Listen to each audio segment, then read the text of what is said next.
Hello everyone and welcome back to Abundantly Minimal. My name is Sarah and today I'm going to be sharing a little bit about how my approach to a minimalist wardrobe has changed throughout my minimalist journey and sort of evolved. Definitely more of a relaxed conversational style video, so feel free to grab a cup of tea or sit back and relax, and I thought we could just chat about some of these different things with wardrobes and whatnot. We're continuing to figure out where I'm going to be filming in my space. So I'm testing out a lot of stuff. So feel free to always, chime in with your feedback on things. Now, when we're sort of imagining that ideal or optimal minimalist wardrobe, I think there might be two common goals, I guess, or beliefs about it that may be pretty unrealistic. And I know for sure I've had these myself as I've kind of pared down and adjusted my wardrobe over the years. And I would say the first one is the idea that we like the idea of, perpetually being able to wear certain pieces, like go-to essentials that we can reuse for years and years and years and get so much value out of that are like perfected. I think that's a goal that we like. I certainly like the idea of optimizing a wardrobe and getting to that place where everything is just perfect and can be used in all the different ways we want. And I think the follow-up goal to build upon that is we're trying to find this perfect balance. The balance is with the style, with the comfort, with being able to mix and match it, with it working for our body type, with it being ideally affordable for us and within our clothing budget, ideally sustainably and ethically made. We want these pieces to be able to be used for a long period of time and have that longevity. And we want them to be easy to care for, so we're not going to have to deal with any high maintenance washing or drying or even dry cleaning or anything like that. We want, ideally, all these pieces to align.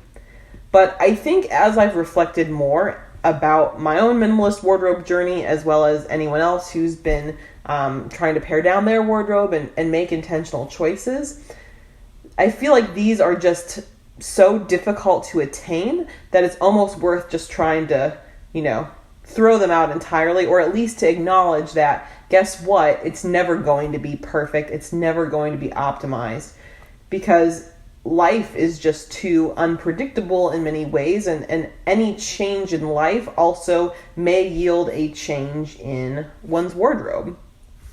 And I think how lucky it is if you find certain pieces that really do check all the boxes for you. But I think it's very difficult to, have a whole wardrobe that checks all the boxes.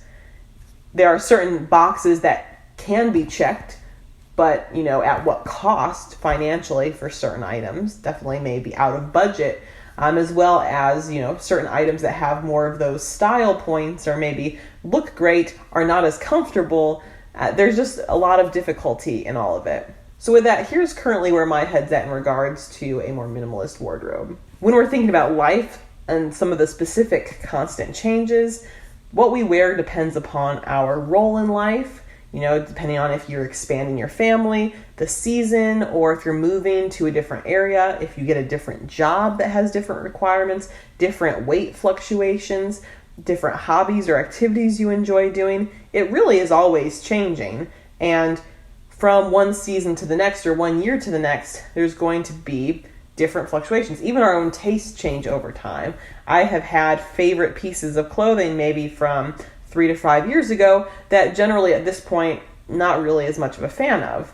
And I think the other flaw in these goals that I talked about towards the beginning of the video is that what do you do with the pieces of clothing you have that you don't love or does not check all the boxes, but overall they're pretty good? Maybe you like it, but it's not a love. What do you do in those situations? Is it worthwhile to let that go, even though it's pretty good? I know in my case, I generally haven't let go of things that are pretty good and check some boxes, but not all.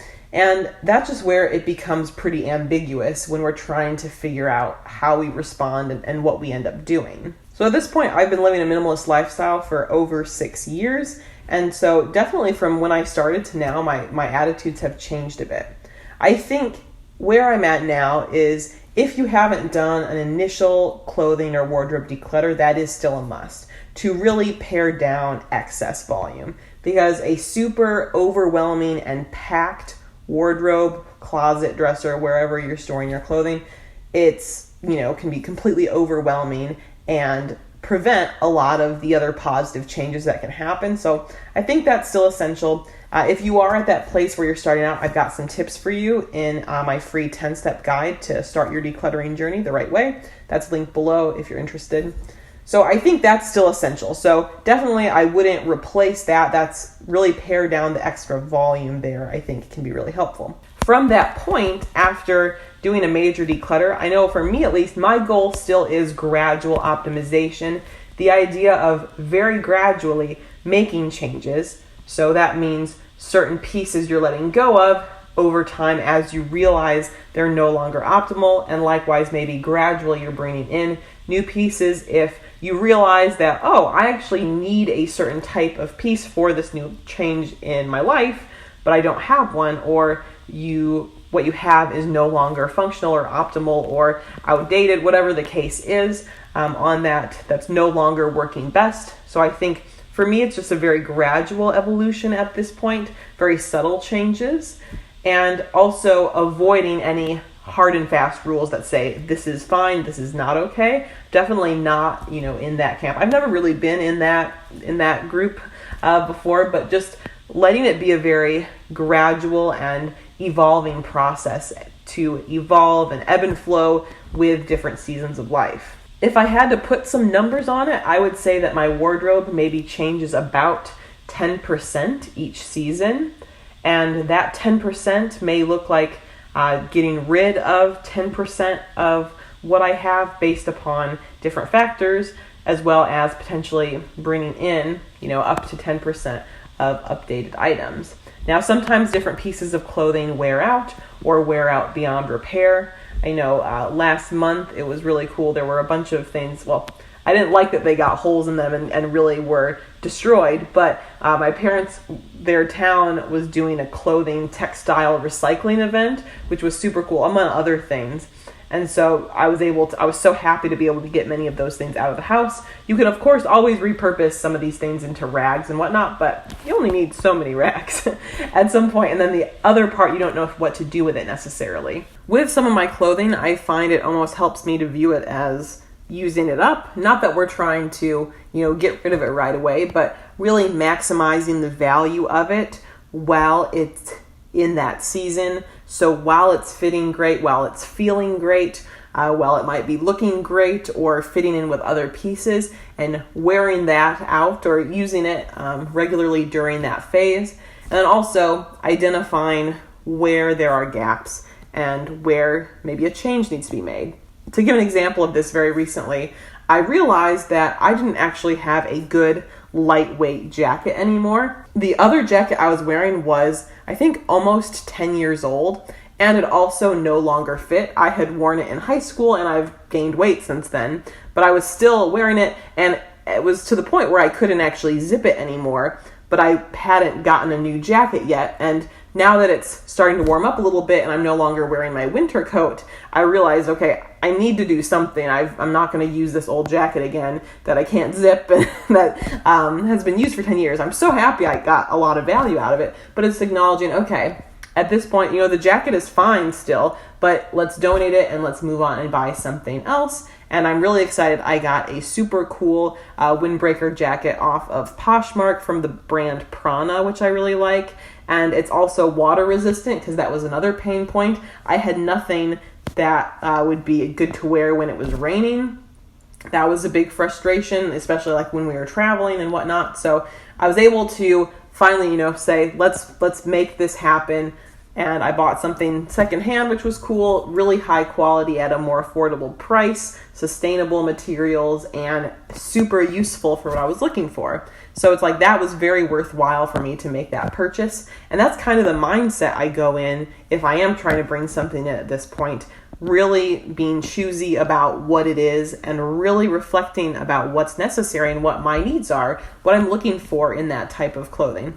It's almost like if you were doing a job interview for your clothing, or looking at resumes for these different clothing. What does it do? How is it going to fit in here? To really find the right fit. Not everything is created equal, and it's trying to figure out what the best option will be based upon what you're finding. I've also really found myself gravitating towards somewhat of a seasonal uniform, and I find I have three main looks, if you will, not including what I wear on camera. I feel like that I'm looking a little bit more put together, and this isn't even much, but more put together when I'm filming a video, and that's only a small percentage of my life. The three looks you might find me in vary seasonally based upon the weather, but I'll pretty much wear those things all the time. So my pajamas, definitely worn regularly. And it's usually, one key pair of pajama pants at the time, and the shirts fluctuate a little bit more. Then I also have more of, I guess, an athleisure lounge pant thing that are basically pajamas, but you can go out wearing them. And so for me, these are some yoga pants that I've had for ages. They are the brand Lululemon. I bought them secondhand, actually at a Goodwill, which was a great find for a very cheap price because it's a pretty fancy high-end brand.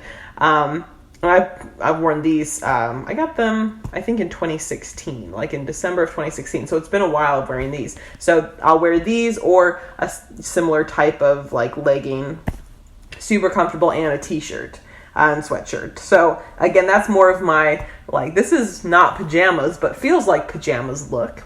And then also my husband and I do work out usually about 3 to 4 times a week. So then I also have those sorts of things. And that's kind of what you'll see me in.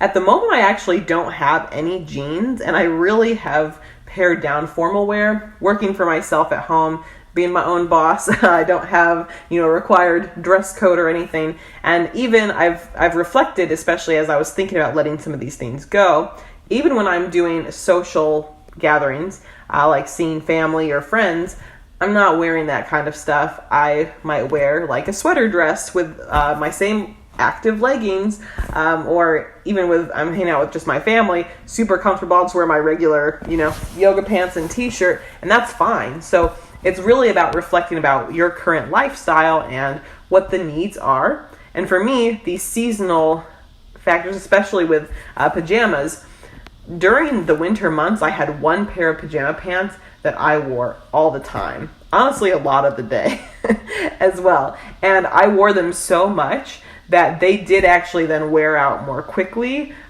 Specifically, some of the seams on the inner thigh were breaking, which does happen for me sometimes. And I wore them so much to the point that they're not really wearable anymore. So they were really a great staple for the season. I did buy them secondhand, so I feel like I definitely got my money's worth out of using them. And those will be a good textile recycling candidate in the future. But really prioritizing those pieces, of course wearing whatever else you want to from your wardrobe, but then knowing that, in a future season it may shift and other lifestyle changes may affect which outfits I'm prioritizing and wearing most regularly. And that's okay. That's just kind of the natural flow of it all. I think self-awareness is huge here, and for me, not having self-awareness has been something that's led me sometimes to make clothing purchases that I might have regretted. It's very important for me, I acknowledge that I'm not into fashion and I don't really care too much about what I'm wearing, and also other people aren't here because they care about what I'm wearing. I think sometimes I would get in my head and visualize, different role models who I would see looking cute in certain pieces of clothing, or others, let's just say YouTube, it's easy to compare yourself to someone else's channel, and there are many YouTube channels I watch who it seems like the person has a great sense of style. Or even if someone's, on Instagram, or Instagram is my personal favorite of the social media apps. I don't know why it took me so long to come up with that. But I think there's definitely people who look really good and put together, and, their outfits look lovely. And I can appreciate that without that needing to be me, without trying to be doing that. And it is kind of liberating to say, yeah, you know what? screw that. I don't need to be trying to fit that box.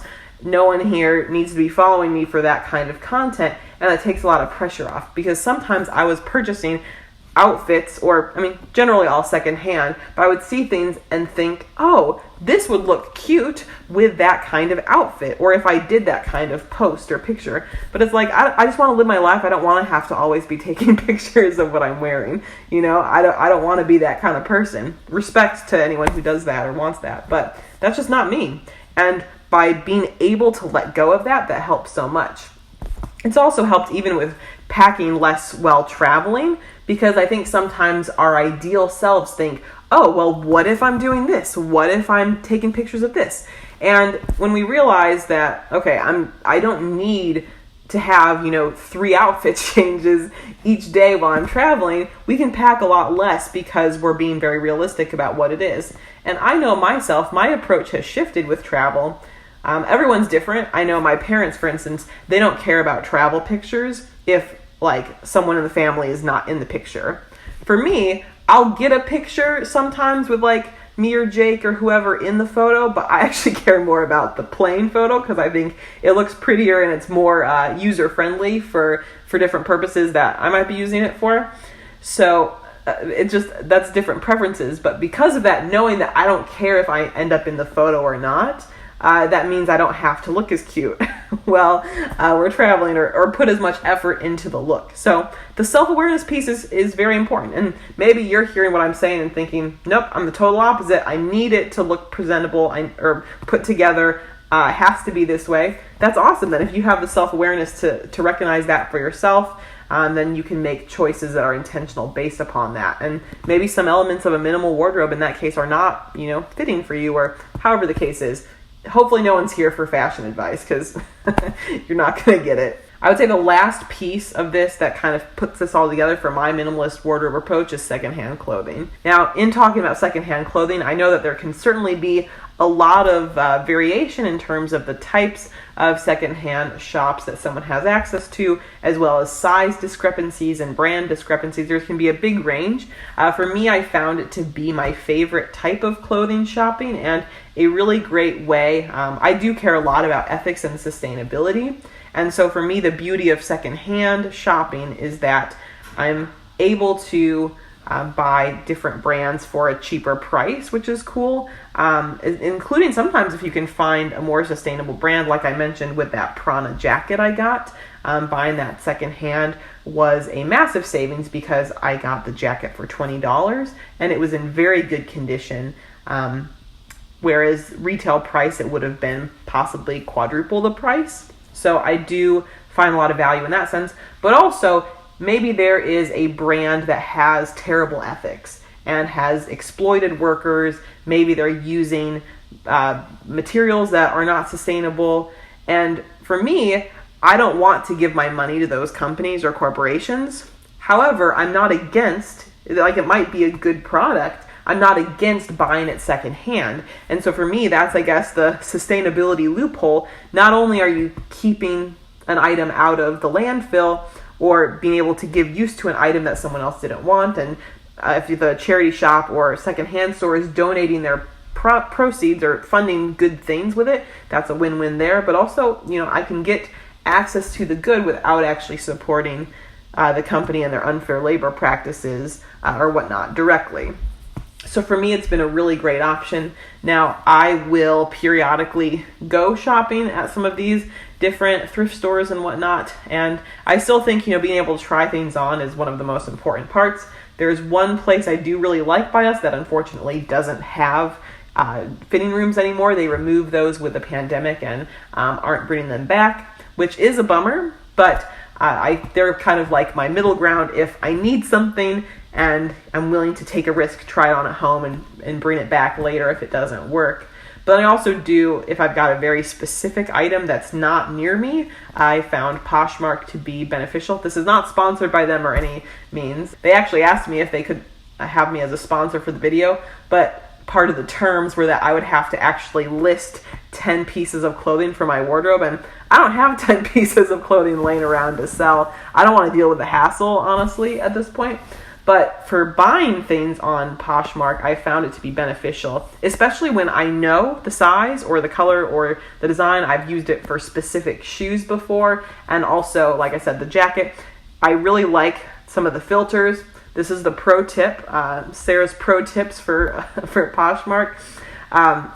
Whatever I'm searching for, I always filter prices low to high instead of the just shared, which is the default, and I plug in anything else like brand, size, so it shortens the pool, or it reduces the pool of listings. And from there, after I've done that, I'll go through, find options that are interesting, and then I usually will make an offer. Rather than just buy things outright, you can make an offer for lower price point. So it just varies. I'm not trying to undercut a seller dramatically, but I also kind of understand supply and demand. If I was selling my clothing and if I had a piece up for several months, I would just want it out. So I would be more willing to accept a lower price point. So I kind of use that mentality. And another pro tip, if you have a couple things you're interested in, you can like them, put a little heart on it. And I've actually had some sellers offer those at a discount then in those situations. So that's also a cool strategy. You can kind of check out your options. Again, it's not for everything because you would have to pay shipping, and you might not know if you're trying something new what the right size is. But for specific things that you have a plan for and you're very intentional about, it can be really strategic and a great way to get some of these items you need secondhand that aren't in your area. So that's my long-winded, maybe somewhat rambly thoughts about how my minimalist wardrobe has changed over time and what my kind of current approach is for it. So I hope this resonated in some ways. Feel free to share any of your thoughts regarding a minimalist wardrobe in the comments below, or check out some of our other videos over here. If you haven't subscribed yet to Abundantly Minimal, it does help out the channel a lot when people do that, and you can do that right up here, and then you won't miss out on our future videos. So I hope to see you in the next one. Bye.